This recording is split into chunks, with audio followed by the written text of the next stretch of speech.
अभी जो क्वेश्चन हम लोग डिस्कस करने वाले हैं ये 11 to 13 जेपीएससी मेंस का सबसे टफ क्वेश्चन कंसिडर किया गया है।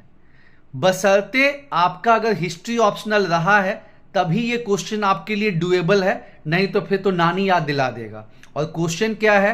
क्वेश्चन है एक्सप्लेन द फैक्टर्स, उन कारकों को बताइए जो कि रिस्पॉन्सिबल है किस चीज के लिए?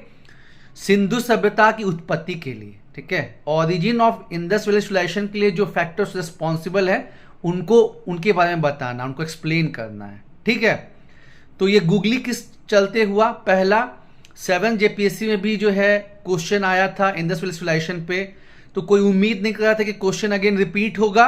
और दूसरा, इवन बुक्स में जो है छू के निकल गया उसमें आपको इतना कंटेंट नहीं मिलेगा कि आप इसको 40 नंबर का लिख सके। ठीक है, तो इसीलिए 11 to 13 जेपीएससी मेंस का ये सबसे टफ क्वेश्चन जो है कंसीडर किया गया।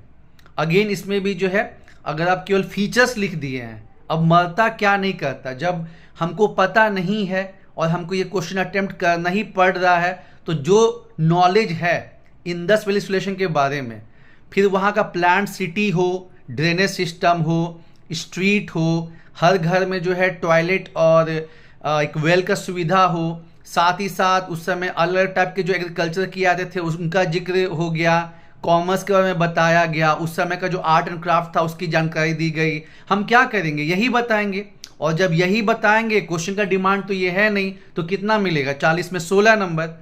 दूसरा मिस्टेक क्या हुआ है कि देखिए, जैसे बोलते हैं ना कि बिना आलू के समोसा जो है उसका टेस्ट नहीं आता, तो वैसे ही जो ऐसे क्वेश्चन हिस्ट्री के हैं उसमें बिना थ्योरी के, है ना, आपका आंसर कंप्लीट नहीं होगा। तभी मैंने कहा कि 16/40 केवल अगर आप बात किए हैं, या उससे भी कम हो सकता है, केवल आप बात किए फीचर्स का, क्योंकि फीचर्स तो पूछ नहीं रहा है, वो पूछ रहा है कि कारक बताइए, फैक्टर्स बताइए जो कि रिस्पॉन्सिबल है किस चीज के लिए? ओरिजिन के लिए, उत्पत्ति जो हुआ इंडस वैली सिविलाइजेशन का।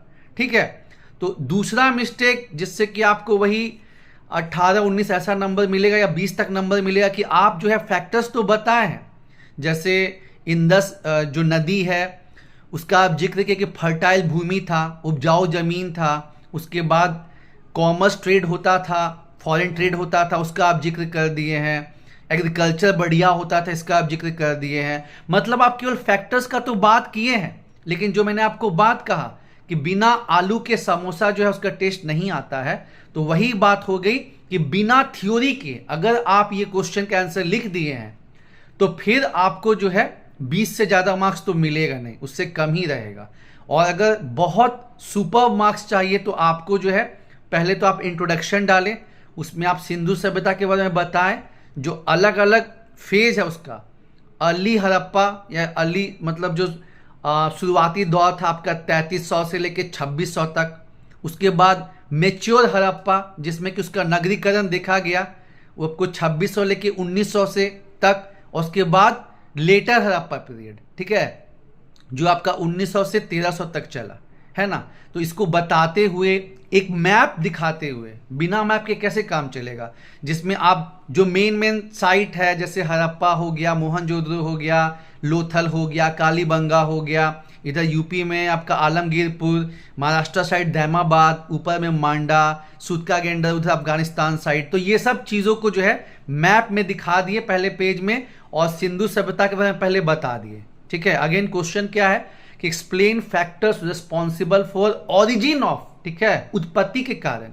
अब ये 40 नंबर का क्वेश्चन है, तो मैंने बताया ना कि पहले आप इंट्रोडक्शन डाल दिए, उसके बाद 2 टाइप की थ्योरी जो है वो दी गई है। आप जानते ही हैं कि जो अंग्रेज हैं उनको ये पच नहीं रहा था, जो अंग्रेज हमेशा ये दलील देते थे, हमेशा ये बात रखते थे कि हम लोग इंडिया पे क्यों रूल कर रहे हैं, क्योंकि इंडिया के लोगों को जीने का तरीका नहीं पता है, हम उनको सभ्यता सिखा रहे हैं, सिविलाइज कर रहे हैं।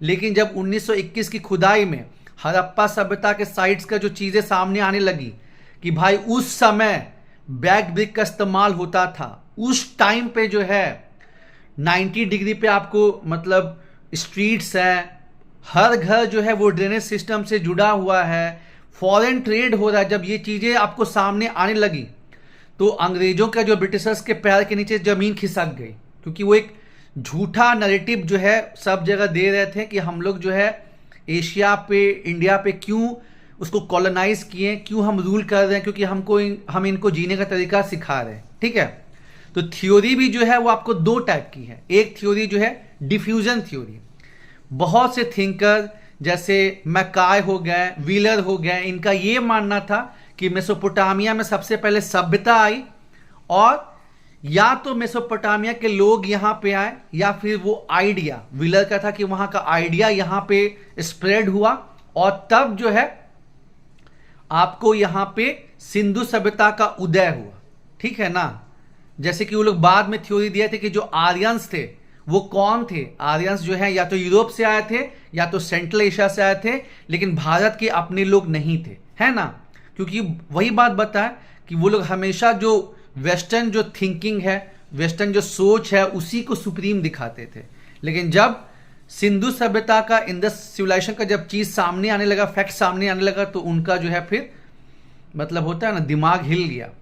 तो एक थ्योरी तो वो रही, लेकिन फिर अगर आप कंपेयर करेंगे जो आपका मकाय, व्हीलर, ये सब का कंसेप्ट जो था कि जो डिफ्यूजन थ्योरी कि मेसोपोटामिया से लोग आके या आइडिया जो है वहां से आके जो है यहाँ पे इंडस सिविलाइजेशन का उत्पत्ति हुआ है, तो जब हम कंपेयर करेंगे तो नो डाउट कुछ सिमिलरिटी तो है, कुछ समानताएं तो हैं। वो भी अर्बनाइज्ड नेचर है, ये भी अर्बनाइज है।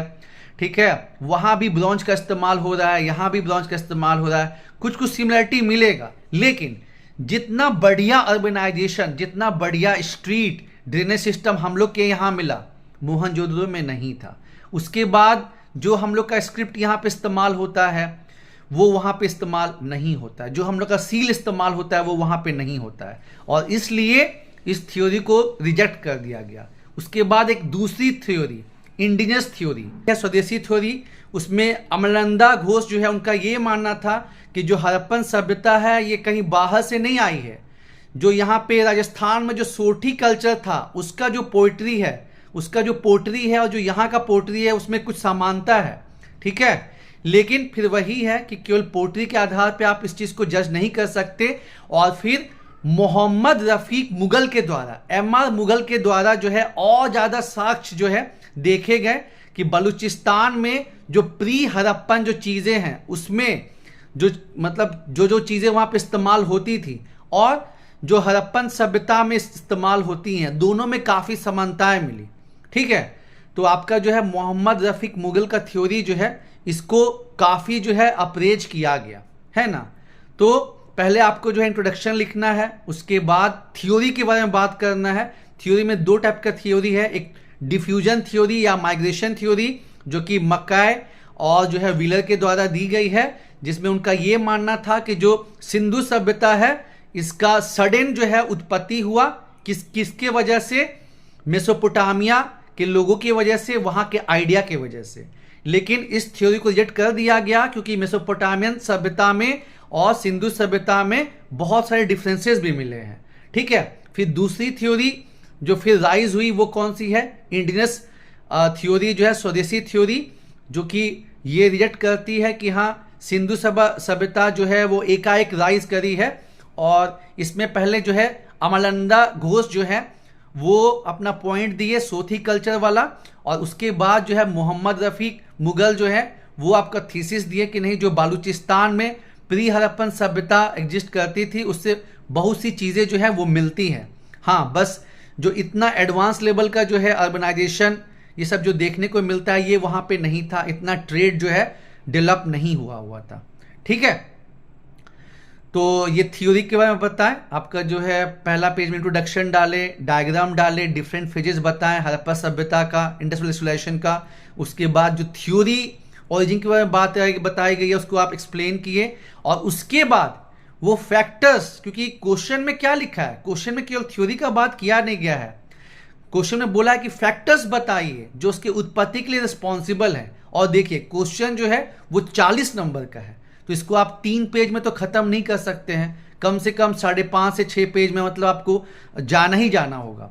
तो आप फैक्टर्स, कारक जो रिस्पॉन्सिबल रहे, ठीक है, ओरिजिन और उसके विकास के लिए, ठीक है, थोड़ा तो मतलब चीज़ों को एक्सटेंड करना पड़ेगा, यूपीएससी नहीं ना कि एकदम टू दी पॉइंट जो है 1-1.5 पेज का आंसर लिखना है, ठीक है। ये जेपीएससी है जिसमें आपको 5-6 पेज पहुंचना ही पहुंचना है।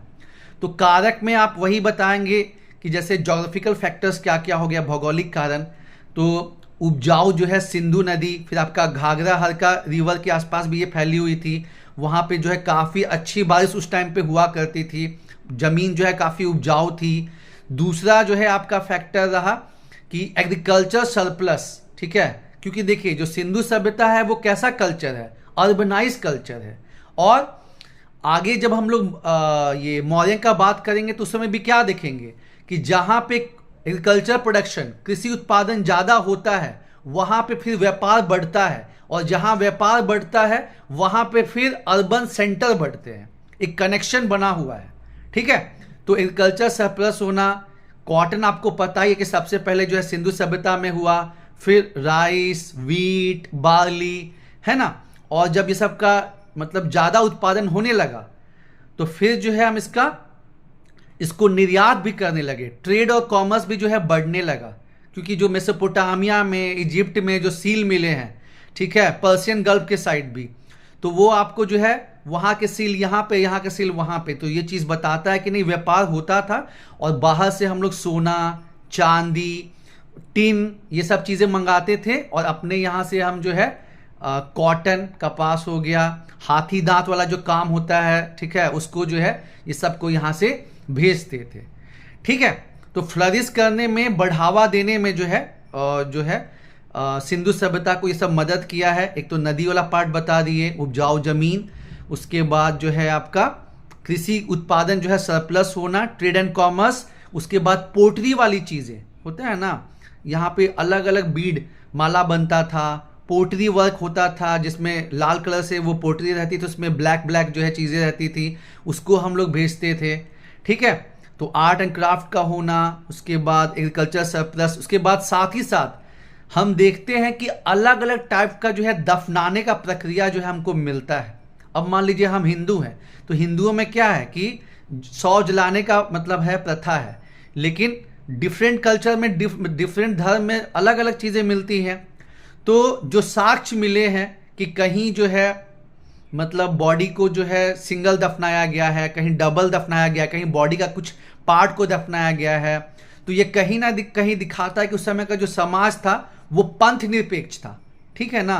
लोगों को अपने अपने आस्था को फॉलो करने का जो है अधिकार मिला हुआ था, है ना। ये भी चीज़, क्योंकि यही चीज़ हम मतलब मौर्यन के टाइम पे भी देखेंगे कि जो मौर्य साम्राज्य है इतना फला फूला क्यों, क्योंकि उस समय जो है ब्राह्मण तो था ही, लेकिन फिर जो है उस समय बुद्धिज्म, जैनिज्म, ये सब का जो है उदय रहता है। तो अलग अलग जो आस्था के लोग जो है वो मिलजुल के जो है रहते हैं, तो इसलिए मौर्य साम्राज्य का भी जो है राइज होता है। तो वही चीज़ आपको सिंधु सभ्यता में भी है कि आपको अलग अलग आस्था के लोग मिलजुल के रहते हैं, कहीं ना कहीं मतलब सेकुलर नेचर रहता है, ठीक है। तो ये सब 4-5 फैक्टर बताते हुए और फिर लास्ट में क्या कंक्लूड करेंगे, जैसे कि अभी 2024 में जो एनसीईआरटी आई है, इसने जो क्लास 12 का जो एंशिएंट हिस्ट्री वाला किताब है पार्ट 1, उसमें क्लियर कट ये लिख दिया है कि जो आर्यंस थे वो इंडिजिनस मतलब आर्यन इन्वेजन थ्योरी जो हम बोलते हैं ना कि डिक्लाइन क्यों हुआ, जो सिंधु सभ्यता उसका पतन क्यों हुआ, उसमें अलग अलग कारण देते हैं ना। कोई कहता है बाढ़ आ गया था, कोई कहता है कि सिंधु नदी जो है सूख गई थी, ड्राई हो गई थी, और कुछ लोग कहते हैं कि नहीं बाहर से आर्यन लोग आए थे और जो है वो हड़प्पन लोग को मार दिए थे, जो कि पॉसिबल ही नहीं है। क्यों? क्योंकि जो हड़प्पा सभ्यता है, जो सिंधु सभ्यता है, उसका डाउनफॉल जो है 1900 BC में स्टार्ट हो गया था, जबकि जो सबसे पहला साक्ष्य मिलता है आर्यंस का इंडिया में वो मिलता है 1300 BC का। तो 600 साल का लगभग डिफरेंस है। तो ये मुमकिन ही नहीं है, इसलिए एनसीईआरटी ने क्लियर कट इस बार जो है इस थ्योरी को रिजेक्ट कर दिया है कि आर्यन इन्वेजन थ्योरी जो है कि बाहर से आर्यन ने आक्रमण किया था वो गलत है।